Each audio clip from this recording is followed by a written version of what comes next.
नवदीप में एक देवानंद नाम के बड़े विद्वान भागवताचार्य पंडित थे, बड़े ही विद्वान पंडित थे। महाप्रभु जब शैल पर्वत पर, तो वहां ब्राह्मण और ब्राह्मणी का वेश रखकर देवादिदेव महादेव और उमा जी आई और कहा हमारा निमंत्रण स्वीकार करो।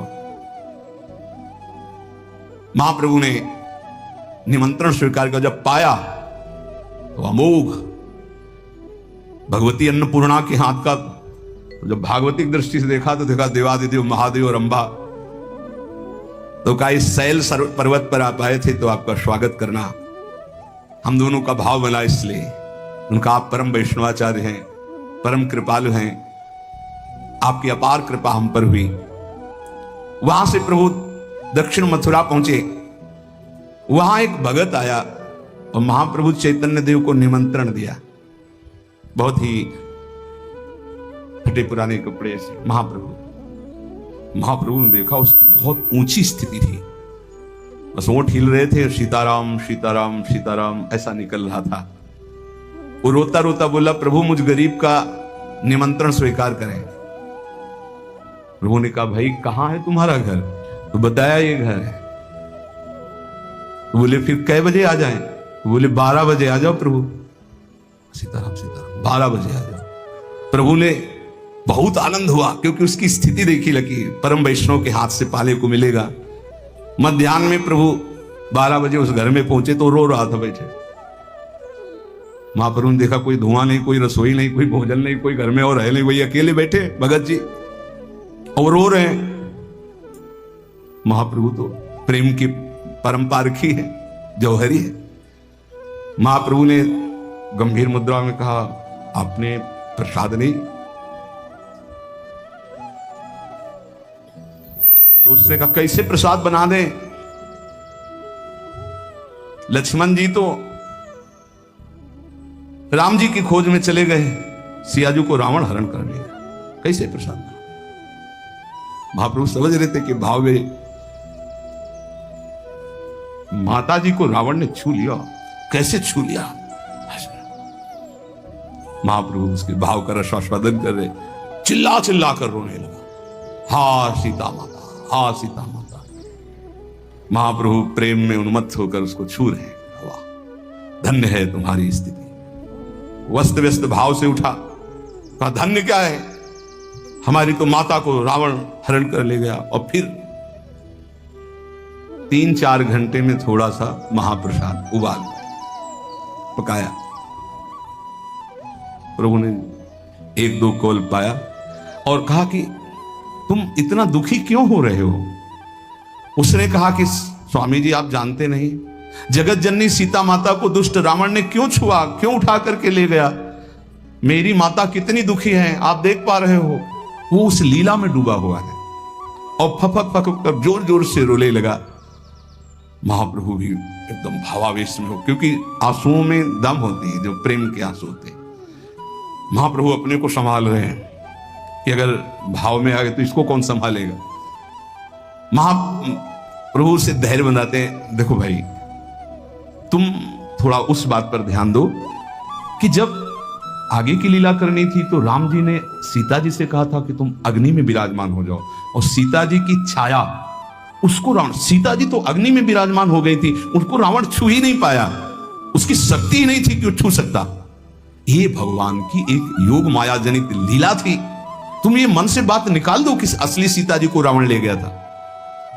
महाप्रभु ने बड़ा धैर्य बनाया, थोड़ा प्रसाद अपने हाथ से पवाया। देखो कैसा नाम का प्रभाव, सीताराम सीताराम, कैसे लीला में प्रवेश है, कैसा रूप जागृत है। जे ही पवाया तो फिर रोना शुरू उसका। अब महाप्रभु पवा रहे तो और। महाप्रभु ने वाल्मीकि रामायण की प्रतिलिपि में दिखाया कि देखो इस वहीं उसके पास देखो इसमें लिखा है। महाप्रभु ने बार बार दिखाया पर उस भाव उसका संवरण नहीं हुआ, रोता रहा। जब कृतमाला तीर्थ स्नान करने के लिए महाप्रभु आगे बढ़े, महेंद्र पर्वत पर गए, वहां साक्षात भगवान परशुराम जी ने प्रकट होकर चैतन्य महाप्रभु को दर्शन दिया। सेतुबंधु रामेश्वर धनुष तीर्थ आदि में स्नान किया। जब वहां से लौट रहे थे तो कूर्म पुराण की कथा हो रही थी। वहां बैठ गए तो दैववशात वहां सीता हरण प्रसंग की बात चल रही। कूर्म पुराण और प्रवक्ता दोनों को लेकर महाप्रभु भगत के पास गए इतने तीर्थों के बाद, और फिर उसको ये देखो ये कथा के देखो इसमें लिखा है सीता जी का हरण नहीं हुआ। आश्चर्य की बात, तब तक वो महापुरुष उसी भाव में डूबे हुए थे, ना खाना ना पीना। ये देखो स्थिति होती प्रेम की। सीता जी की छाया का हरण किया योग माया से, जो माया जनित थी। रावण ने असली सीता जी को तो देखा ही नहीं, वो तो अग्नि में स्थित हो गई थी। जब वो पूर्ण हस्तलिखित प्रतिलिपि दिखाई, प्रवक्ता दूसरे बोले, महाप्रभु भी बोले, तब उनका जाकर के भाव सम्मरण हुआ। पांडु देश में ताम्रपर्णी आदि नदियों का अवगाहन करते हुए तो महाप्रभु जब चले थे तीर्थ यात्रा के लिए तो सब बड़े बड़े भक्तों को छोड़ दिया था, साथ नहीं ले। एक कृष्णदास नाम के भगत को साथ ले गए थे। यहां बहुत ध्यान देने योग्य बात है कि यदि आप महापुरुषों की आज्ञा नहीं मानते तो महापुरुषों के समीप रहते हुए भी तुम्हारे में कोई परिवर्तन नहीं होगा, पक्का समझ लीजिए। तब यह होता है कि अगर ये इतने बड़े महापुरुष थे तो इसका परिवर्तन क्यों नहीं हो सकता, वो ऐसे क्यों गिर गया, वो ऐसा क्यों हो गया। तो रसोई बना के दी जा सकती, लेकिन आप पाओ ना तो, और पा के बमन कर दो तो, आप पा के पचा लो तब तो स्वस्थ होगे। तो देखो महाप्रभु चैतन्य देव तो साक्षात श्री प्रिया प्रीतम का स्वरूप ही है। जब वो कृष्णदास के साथ मल्लार देश में पहुंचे तो वहां भट्ट थारी नाम से एक साधु समाज रहता था, नाम का साधु। ये डेरा तंबू सब साथ रखते थे, ये एक स्थान से दूसरे स्थान में घूमते थे और रात्रि में चोरी आदि भी करते थे। और ये वाम मार्गी थे, वेद के विरुद्ध आचरण, मदिरा पीना, बहुत सी स्त्रियां साथ थी, सब वाम मार्गी, शास्त्र विरुद्ध आचरण। अब महाप्रभु भी जब भ्रमण करते हुए वहां गए तो उनके जैसे शिविर लगे हुए थे, तो महाप्रभु दूरी एक वृक्ष के नीचे रुक गए और तो भाव में। और उसने कृष्णदास जी को देखा, उन परिकर ने, देख लो बहुत ध्यान से सुनना, तो बुलाया और कहा सब खान पान की व्यवस्था है, खूब देखो ये हीरा जवाहरात खूब है। इस विरक्त सन्यासी के पास मारे मारे घूम रहे, तुम्हें क्या मिलना है, खूब भोगो, आनंद से रहो। हम लोगों की एक पार्टी है, एक समुदाय है, खूब बल है, अस्त्र शस्त्र है, कोई इनके पास तो भोजन का भी ठिकाना नहीं। तुम हमारे दल में रह जाओ, हमारे शिष्य बन जाओ, और देखो हमारे यहां सब कुछ भोगने के लिए है। हो गए महाप्रभु की छोड़ करके उनके, हे अतिशय प्रबल देव तो माया। विचार करो, महाप्रभु ने इनको साथ रखा था तीर्थों में, बड़े बड़े महाभागवतों को, ये महाप्रभु को छोड़ दिए। ये है प्रबल भगवान की माया। मोहन भोग हलवा और न जाने क्या क्या जब पवाया उनको, तो बस महाप्रभु के साथ जाने को मना कर दिया और उनके साथ हो गए। अब वो सीधा भगत लुभायमान हो गया भोगों में। अब आप जरा विचार करके यहां देखिए, कैसे वैराग्य की मूर्तिमान, अनुराग के मूर्तिमान भगवत अवतार, और उनका संग छोड़ के भ्रष्ट आचरण वालों का संग कर लिया। महाप्रभु जब भाव से बाहर आए तो देखा कृष्णदास ने, सोचा शायद इन वहां गए तो हलवा पूड़ी खाए, उन्हीं के संग बैठे थे। सरलता पूर्वक जो उन समुदाय के ज्येष्ठ श्रेष्ठ थे उनसे कहा, भाई हमारे पास तो कोई सेवक नहीं, यही एक था और आपने ले लिया, आपको वापस कर देना चाहिए, आपके पास तो बहुत लोग हैं, ये मेरा साथी बहुत भोला भाला है इसलिए आपने बहला लिया इसे। कितने कृपालु हैं। महापुरुषों की लीला समझ में नहीं आती, नहीं समझ में। भारी अपराध है ना, थोड़ा अपराध था छोटे हरिदास का, प्राणदंड हुआ, संगम में जाकर शरीर पूरा कर दिया। भारी अपराध किया, मांग रहे हैं कि वापस कर दो। महापुरुषों की लीला वही समझे वही जाने। आप लोग उचित समझे तो मेरा सेवक वापस कर दीजिए। महाप्रभु चैतन्य देखो, साधु साधु हैं, आप भी साधु हो, हमारा भी सन्यासी वेश है, आपके पास बहुत से आदमी हो, सब मैं अकेला हूं, तीर्थ यात्रा के लिए निकला हूं, आप दे दीजिए, बड़ी कृपा होगी अगर मेरा आदमी वापस कर देंगे। तो नहीं देंगे। अरे इतने में तो कृष्णदास को भाग आना चाहिए महाप्रभु के पास, हलवा खाए है ना, वही बैठे। बहुत विचित्र, जबान संभाल के, हाँ जबान संभाल के, रसेंद्री को संभाल के रखना, नहीं तो बुद्धि खराब हो जाएगी। नहीं यार, हलवा है, उधर सब व्यवस्था है, हर इंद्री की व्यवस्था है। महाप्रभु ने कहा परिणाम अच्छा नहीं होगा प्रार्थना अगर नहीं सुनी गई। तो वो तो सब लाठी डंडा तलवार ये सब रखते थे, सब अपने अपने उठा लिए, बोले हाँ तैयार हैं आप। पर वो लाठी डंडा के प्रभाव वाले को जानने वाले थे, केवल भागवतिक प्रभाव को तो जानते नहीं थे। महाप्रभु तत्काल अपने स्वरूप में जब रोष में आए, उनका ए कृष्णदास चल, वो सब लाठी डंडा लिए यंत्रवत खड़े रहे, चल निकल बाहर निकला। वो सब वैसे खड़े रहे, किसी की हिम्मत नहीं कि एक कदम आगे बढ़ जाए। जब आवेश में आए उसको आगे चल, आगे आगे चल। कितनी कृपा! कभी कभी रोष से भी कृपा करते हैं और कभी कभी दुलार से। देखो कैसे कैसे हरितिकी का एक टुकड़ा महाप्रभु के लिए दूसरे दिन के लिए रख लेने के कारण को गृहस्थी में भेज दिया था।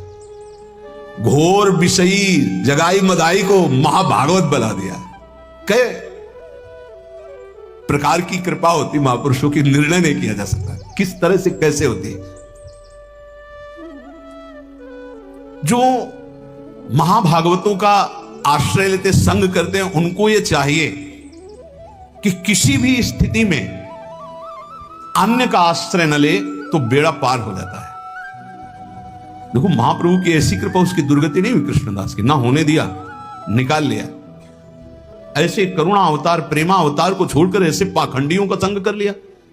ये बात बहुत समझे, इसको कई बार एकांतिक में भी चिंतन किया कि महाप्रभु के संग तो उच्छिष्ट पाए, उनका रूप दर्शन कर रहे हैं, जिनके लिए ध्रुवदास जी बड़े बड़े महापुरुष कहते हैं ऐसा प्रभाव, वो उनसे प्रभावित ना होकर ऐसे पाखंडियों से प्रभावित हो जाता है जो वाम मार्गी शास्त्र के विरुद्ध आचरण करते हैं। इसका मतलब साधक अपने द्वारा ही अपना उद्धार कर सकता है, क्योंकि महापुरुष उपदेश करते हैं, करुणा करते हैं। यदि वो उनके उपदेश करुणा को स्वीकार न करे तो पतन ही पतन है। इसलिए बड़े बड़े महापुरुषों के पास ऐसा भी पाया गया कि उनके विरुद्ध स्वभाव वाले, उनके विरुद्ध आचरण वाले भी रहते हैं, क्योंकि वो उनका अनुगमन नहीं करते, उनकी बात नहीं माने। तो उनकी करुणा है कि वो ऐसे लोगों को भी अपने पास रखे। जहां प्रेम है वहां भय नहीं, और जहां भय है वहां प्रेम नहीं। प्रेम निर्भय होता है, प्रेम में किसी से द्वेष नहीं होता है। इसलिए महाप्रभु का कृष्णदास पर कोई ऐसा भाव ले गया कि गलत कर दिया। प्रेम स्वरूप है, करुणा स्वरूप है। मन में आया कि लुभायमान करने वाले इन लोगों ने भोले भाले को लुभा दिया, उसको फिर समझाया, आगे बढ़े। जो श्याम सुंदर के अनुराग में डूबा हुआ है उसको किसी से भय नहीं होता। महाप्रभु गौरांग देव खांडवा देव की तरफ आगे बढ़े तो वहां देवदासियां नाम की एक प्रथा की, सबको कृष्ण नाम का उपदेश किया, पावन किया। वहां बताया गया कि आगे संकट है, आप जाइएगा नहीं। क्यों? बोले एक यहां से जो वन लगता है वहां एक बहुत बड़ा डाकू रहता है नौराजी नाम का, और उसका बहुत बड़ा समुदाय है। वो चोर ही नहीं है, हिंसक है, वो छीन लेता है और काट काट के फेंक देता है। इसलिए इस वन में कोई जाता ही नहीं। थर्राते हैं लोग इधर कदम रखने के लिए। इस प्रदेश में उसका आतंक है। महाप्रभु भावावेश में थे, हुंकार मारे और उधर की तरफ कृष्ण कृष्ण कृष्ण हरि चल दिए। लोगों ने आगे खड़े होकर मना किया कि आप सन्यासी हो, आप जानते रहे वो बड़ा हिंसक है, कुछ नहीं आपके पास तो भी आपको। तो भाई डाकू तो रुपया पैसा के लिए लोगों को मारते, मेरे पास क्या है, क्यों रोक रहे हो? हम तो भिक्षुक हैं, सन्यासी हैं, वो हमें मारेगा भी तो क्या, हमारे कोई संपत्ति थोड़ी है। यदि हमारी जान लेना चाहता है तो मान लिया श्री कृष्ण की ऐसी इच्छा है। अगर शरीर को दंड देने से किसी को सुख मिल रहा है तो इसको जरूर दंड दे दे, हमें इसकी कोई परवाह नहीं। महाप्रभु घुस गए वन में। बहुत चलने के बाद एक बड़ा वृक्ष देखा और वहीं बैठ गए। हा कृष्ण, हा मोर प्राणनाथ कृष्ण, हा हरि। वो तो एकांत में बड़ी, महाराज जो गंभीरा मंदिर में महाप्रभु की दशा ना अच्छे अच्छे का हृदय विदीर्ण हो जाए, ऐसी विरह व्यथा चैतन्य महाप्रभु की थी। तो जब नौराजी के कान में आवाज पड़ी हा कृष्ण हा कृष्ण, उसने अपने आदमियों से कहा कौन आ गया इस जंगल में और इतना निर्भय है कि गाना गा रहा है। तो आसुरी प्रवृत्ति का था। तो बताया गया कि एक सन्यासी हैं, एक वृक्ष के नीचे पड़े हैं और कुछ उनका होगा वो गा रहे हैं। तो उसने अपने दल के साथ वहां दूर से देखा, आंखों से आंसू, मुख में कृष्ण नाम। नजदीक गया, महाप्रभु ने आंख खोल के देखा, पावत ही तिनको दरस उपजय भजना नंद। जैसे एक अचानक कोई परिवर्तन दृष्टि पड़ते ही घुटने पे हो गया, और जब सरदार घुटने पे तो सब घुटने पे, अपने आप हाथ जुड़ गए और कहा आप हमारे घर पधारे हैं तो भोजन पा लीजिए। ये वो आदमी है जिसको जिंदा काट डालता है कुछ मिले या ना मिले, नौरा डाकू। प्रभु को भोजन का निमंत्रण, लोग भय दिखाए थे। महाप्रभु ने कहा भैया हम तो सन्यासी हैं, वृक्ष तल ही ठीक है, और यही भोजन की बात तो हम भिक्षा मात्र से उदर पोषण करते हैं। आपकी ऐसी भावना बनी तो कोई जंगल का फल आदि ले आए, यही हमें दे दे तो हम पा लेंगे। अपने आदमियों को तुरंत आदेश किया, तो कुछ जंगली फल महाप्रभु प्रेम विभोर होकर नाच रहे हैं। हा कृष्ण शरीर का ज्ञान नहीं है, गदगद कंठ में भगवान नाम उच्चारण। आसपास से घेर कर पूरा दल बैठा हुआ है। महाप्रभु के आंसुओं का और कृष्ण नाम उच्चारण का ऐसा प्रभाव कि रो पड़ा वो ये। और महाप्रभु से कहा प्रभु मुझे क्षमा कीजिए, मैं महापापी हूं, हजारों लोगों को काटा है। और धीरे धीरे सकिल कर महाप्रभु के चरणों की तरफ और कहा आप ये जो बोल रहे हैं ये सुनने में इतना अच्छा लग रहा है, आज से मैं नियम लेता हूं कभी किसी को नहीं मारूंगा। उपदेश नहीं देना पड़ रहा, ये नाम का प्रभाव देखो, नाम का प्रभाव।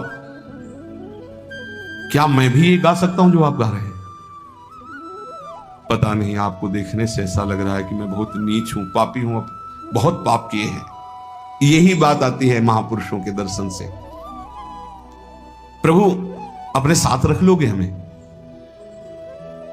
महाप्रभु बोले कि आपका मन राजी हो गया इसमें? बोले प्रभु मन तो बाल्याकाल से हिंसा में राजी रहा है, और इस समय हमारी 60 वर्ष की अवस्था है, कोई दिन ऐसा नहीं जिस दिन मैं हिंसा न करता हूं। आज तक कभी मेरे मन को कोई परिवर्तित नहीं कर पाया, पर पता नहीं आपके दर्शन से क्या मुझे लग रहा है, क्या आप थोड़ी हमें अपने चरण स्पर्श करने की अनुमति देंगे? हाँ देखो, उदार से रोगड़ी होते ये अधिकारी है। क्या अधिकारी? महत पापी, यही अधिकारी, इसका कल्याण होना चाहिए। और कहा, वो दौड़ के चरणों में गिरा और चरण रज लेके माथे पे लगाया, तो कहा नौरा जी आज श्री कृष्ण तुम पर बहुत कृपा की, तुम बड़े भाग्यशाली हो। वृद्धावस्था आने वाली है और मृत्यु भी आने वाली है, इसलिए बोलो कृष्ण कृष्ण कृष्ण। उपदेश किया। उसने कहा प्रभु ढेर सारे रत्न और खूब सामग्री हमने इकट्ठा की चोरी करके। महाप्रभु ने कहा ये सब फेंक रहे हैं जंगल में, इसकी आवश्यकता नहीं है। और प्रतिज्ञा करो कि चाहे जैसी परिस्थिति हो, कभी दुराचार नहीं करोगे किसी माई बहन से, कभी चोरी नहीं करोगे, कभी हिंसा नहीं करोगे। बोले प्रभु आपके सामने प्रतिज्ञा करता हूं। बोले बस मेरे श्री कृष्ण यही कहते हैं, अपिचेत सुदुराचारो भजते माम अनन्य भाग साधुर्य सम्मंतव्या सम्यक व्यवसिता है। आज से मैं तुम्हें साधु कहता हूं। श्री हरि की कृपा हो गई, तुम्हारे अंदर सद्बुद्धि आ गई, अब हरिनाम का कीर्तन करो। रात भर कीर्तन नौरा जी महाप्रभु के साथ। सुबह महाप्रभु चलने लगे तो नौरा जी ने रो दिया, सवस्त्र शस्त्र फेंक दिए, कहा प्रभु मैं आपके साथ चलूंगा। तो दल वाले ने कहा सरदार जीवन आपके यहां हवाले कर दिया था, जो आज तक आज्ञा की उचित या अनुचित सब किया, आप हमारे लोगों को छोड़ करके इन सन्यासी के साथ जाओगे तो समझ लो कि हमारा स्वभाव वही है जो आपने, मतलब दल खिलाफ, कि अगर आप इनके साथ जा रहे हो, हम लोगों का स्वभाव आपने ही बिगाड़ा है, तो फिर वो बिगड़ा हुआ स्वभाव आपके ऊपर भी। तो उनका भाई जो तुम्हें मनावे सो कर लो। वैसे मैं हाथ जोड़कर आप सबसे हृदय से क्षमा मांगता हूं, अब मैं इनका संग नहीं छोड़ सकता, चाहे आज तुम मुझे मार भी डालो तो मैं वो आचरण नहीं करूंगा जिसका मैंने प्रतिज्ञा कर ली। मैं आज प्रतिज्ञा किया है स्वामी जी के आगे कि कभी हिंसा नहीं करूंगा, कभी चोरी नहीं करूंगा, कभी बलात्कार नहीं करूंगा। तो एक चींटी भी अगर हमारे पैर से मरेगी तो मुझे पश्चाताप होगा। बाल्यकाल से लेकर आज तक इतना पाप किया, आज मेरे जीवन का परम मंगलमय स्वरूप आया है कि एक संत ने स्वीकार किया है, तो जितना द्रव्य करोड़ों अरबों के रत्न है वो सब तुम ले जाओ, मैं एक भी नहीं लूंगा। आज से कभी धन का स्पर्श नहीं करूंगा, हिंसा नहीं करूंगा, गलत आचरण नहीं करूंगा।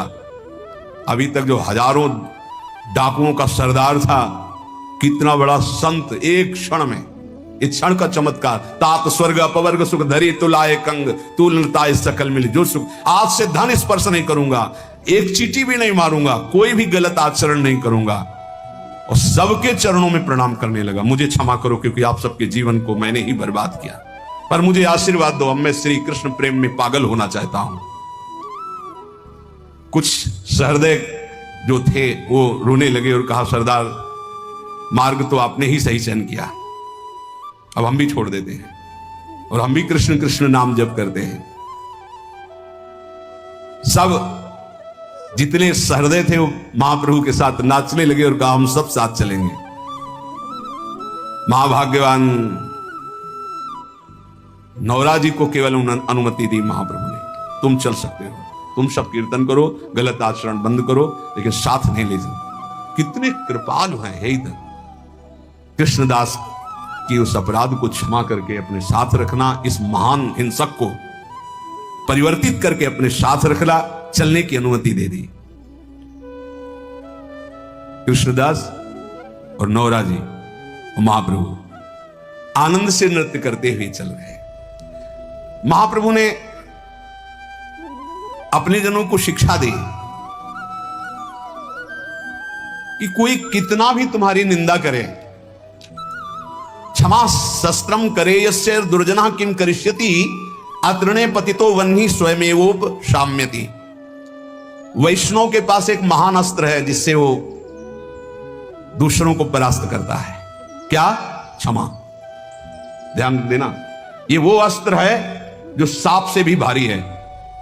उमा क्षमा सापहुते भारी, अपने कर्म जाय अपकारी तुम्हें। क्षमा शस्त्रम करे यस्य दुर्जना किम करिष्यति, क्षमा रूपी शस्त्र का प्रहार करो, अर्थात क्षमा कर दो। दुर्जन लोग तुम्हारा बिगाड़ नहीं सकते क्योंकि भगवान है। जैसे तिनका जलकर भस्म हो जाता है, ऐसे ही दुर्जन लोग अपने आप सापहुते भारी। वैष्णव को क्षमा करना चाहिए। जब कोई ज्यादा प्यार करने लगता है तो बैरागी को निर्ममता अंदर से उसको जलाती है। हे तेरा निर्मम स्वभाव है। नहीं, जो ज्यादा प्रेम करने वाले हैं उनसे बचा। निर्ममता अपनी सुरक्षित, निर्ममो निरहंकारा। जो गाली देते हैं उनकी तरफ देख के तो मुस्कुरा दिया जाता है, जो मुस्कुराते हैं प्रेम करते हैं उनकी तरफ देखा भी नहीं जाता है। पता होता है सब, पर निर्ममता, जो ज्यादा सम्मान और प्रियता, उल्टा है वैरागियों का। जो अपमान तिरस्कार, बिल्कुल निर्भय जाओ उस गली में, कोई भय नहीं, फंसोगे नहीं। और जहां समाओ बाबा, दंडोत, बैठो, गरम गरम पाओ, फंस जाओगे होश में, कुर्सी में बैठो बाबा। रघुनाथ दास जी बिना कुछ लिए वापस चले आए, भूखे सो गए। विचार किया कि वहां भय है, लोग पहचानने लगे। अब चर्चा होने लगी, जो खड़े रहते कौन है? अरे बोले मजूमदार के बेटे हैं, अरबों खरबों रुपया, राज परिवार जैसे। आज देखो भगवान के लिए भी ये नहीं, परिचय नहीं होना चाहिए। वर्षों ऐसे रह गया है। मदन टेर की कुटिया देखी ऊपर, सब्जी देखने को नहीं मिली। आंवले की जो ठुर्रियां होती ना, बलराम जी सुन रहे होंगे सत्संग में, 1 किलो लाके दे देते थे। 1 किलो को मतलब इतनी 4-6 ऐसे कटोरी में फुला दी, रोटी मांग लाए, एक एक ऐसे करके वर्षों। रघुनाथ दास जी वैराग्य और बढ़ा, तितिक्षा और बढ़ी। रघुनाथ दास जी ने विनम्र भाव से स्वरूप गोस्वामी से कहा कि आपको महाप्रभु ने दिया है, महाप्रभु ने मेरा घर बार छुड़ाया है, यहां बुलाया है, तो मेरी जानने की अभिलाषा है कि मेरी दिनचर्या क्या होनी चाहिए, मेरे जीवन का लक्ष्य क्या होना चाहिए, मैं जानना चाहता हूं। मैं हिम्मत नहीं कि मैं महाप्रभु से प्रश्न कर सकूं, पर हमारी प्रार्थना कर दीजिए। जब महाप्रभु के सामने जाते तो कभी आंख उठा के महाप्रभु को नहीं देखते, ऐसा होता है। कुछ कहलाना होता तो स्वरूप गोस्वामी से कहलाते, और महाप्रभु भी सीधे बात नहीं करते थे रघुनाथ दास जी से। कुछ कहना होता तो कहते थे कि स्वरूप सामने ही खड़े हैं, अपने रघुनाथ से ऐसा कह दो। वो स्वरूप गोस्वामी से कहते कि महाप्रभु से ऐसा, और सामने आंख नहीं मिलाते थे। सम्मुख वार्ता ये प्रेम का स्वरूप होता है, इसमें स्वाभाविक कैसा होता है। एक दिन महाप्रभु स्वरूप गोस्वामी के साथ वार्ता कर रहे थे, उसी समय स्वरूप गोस्वामी ने कहा, प्रभु ये जो रघु चुपचाप बैठा है बड़ा संकोची पर कुछ जानना चाहता है। प्रभु ने हंसते हुए कहा, तुम्हारा रघु का संकोच जो है वो हमको भी संकोची बना देता है कि मैं इससे बात नहीं कर पाता। पता नहीं हमसे संकोच इतना क्यों करता है। तुम सब तो बातें करते हो, तुम ही बताओ ये हमसे बोलता क्यों नहीं है। बस अपने दोनों कपोले से सटाकर नीचे दृष्टि करके बैठ जाएगा। क्या सुनना चाहता है, क्या जानना चाहता है। कहा, प्रभु ये साधन संबंध में कुछ जिज्ञासा रखते हैं, पर संकोच के कारण ये आपसे कहते नहीं। प्रभु ये बड़ा पुरुषार्थी बालक है, ये जानना चाहता है कि वैष्णव का क्या धर्म है, कैसी दिनचर्या होनी चाहिए। प्रभु ने पुचकारते हुए कहा, तुम क्यों नहीं पूछते हो रघु। रघुनाथ दास जी सर नीचा करके अश्रु प्रवाह करते कहते, प्रभु हमारी हिम्मत नहीं। तब स्वरूप गोस्वामी से कहा, अच्छा तुम ही बताओ ये क्या पूछना चाहता है। स्वरूप गोस्वामी ने कहा, प्रभु सही शब्दों में बोले। तो इन्होंने पूछा है कि महाप्रभु ने मेरा घर बार सब छुड़वाया है, तो मेरा कर्तव्य क्या है, मुझे क्या करना चाहिए। प्रभु को आज्ञा करनी चाहिए। प्रभु हंसने लगे, बोले इसको अभी तक लक्ष्य नहीं पता। हमने तो तुम्हारे हाथ में हाथ दे दिया, अर्थात तुम ही गुरु हो, तुम्हें बताना चाहिए इसको लक्ष्य। साधन तत्व तो तुम भी जानते हो क्योंकि बहुत समय से संग करते हो। कौन सी ऐसी बात जो है जो हमने तुम्हें बताई नहीं। स्वरूप गोस्वामी से कहा। चुप हो गए। अच्छा जब तुम्हारी इच्छा ही है कि मैं ही उपदेश करूं तो सुनो। सब शास्त्रों का सार तुम्हें बता रहा हूं कि हर समय नाम जप होना चाहिए। पकड़ते रहो। बहुत सुंदर सुंदर शिक्षाएं महाप्रभु ने दी। सब साधनों का सार है हर समय नाम जप होना चाहिए। पहला साधन है नाम स्मरण। शास्त्रों में ढूंढो तो हर बात का आपको प्रमाण मिलेगा। भजन के बिना प्रेम नहीं होगा, भजन बिना साधु संग के नहीं होगा। तो बोले साधन को हरि भजन है, कै सत्संग सहाय। साधु संग सहायता करता है भजन करने में, भजन बढ़ाने में, भजन पचाने में। साधु संग सबसे पहला कर्तव्य है भगवत प्राप्ति का कि साधु संग करे। साधु संग से नाम कीर्तन, सत्संग, भगवत लीलाओं का कथन श्रवण, नाम जप, ये साधन प्राप्त होने लगते हैं। जंतुर, कलावा, भस्म, राख, एक को बात नहीं कही।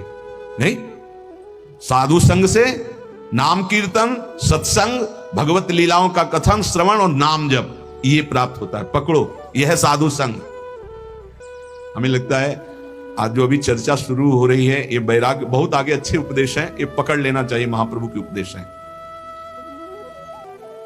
गुरु कृपा से आज तक ऐसा ही है। सब श्री जी के हैं, अपना कोई नहीं।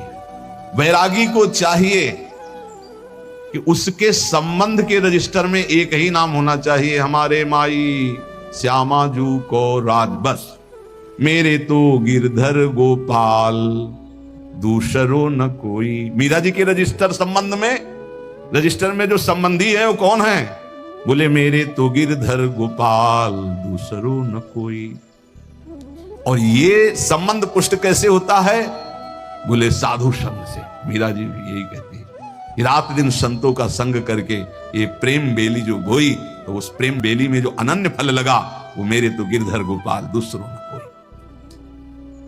दूसरी बात, पहली बात साधु संग करना है।